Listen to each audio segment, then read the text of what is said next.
I was just trying to scare the thief away, but suddenly, due to the sudden ringing of the bell, I was scary and pulled the trigger. My wife rushed into the living room and the lights came on. I saw the stranger I'd shot blood pouring from his eye. My hands were still shaking when the police arrived at the scene moments later. The sheriff identified the intruder as a wanted criminal named Freddie. He told me not to worry, it was clearly self-defense. To close the case, I needed to head down to the station to give my statement. Sitting in the back of the police car, I couldn't believe I'd actually killed someone. When I got home, my wife and I collapsed on the floor, staring at the blood splattered on the wall. We had no idea what to do. Eventually, we started cleaning up the bloodstains. By morning, the whole town had heard what happened. The sheriff told me the intruder would be buried the next day. But I couldn't help wondering, did this guy have any family? The sheriff said he had a father who was serving time in prison. But here's the thing, his father was being released today. Shit don't fall far from the tree. Of all days. That's when I started to feel uneasy. Worried about potential retaliation from this criminal's father, I had all the locks on our doors replaced with heavy-duty ones. But after receiving a call from an unknown number, I got seriously nervous. The person on the other end didn't say a word. I was convinced it was the dead man's father.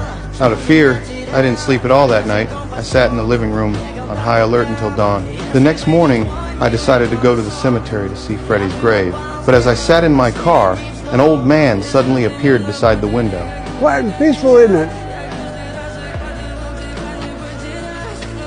Come to watch the shit go in the hole. I knew it had to be Freddie's father, fresh out of prison. And what he said next absolutely terrified me. Oh, that was a nice picture of your family in the paper. Your boy, he looks a whole lot like you, doesn't he?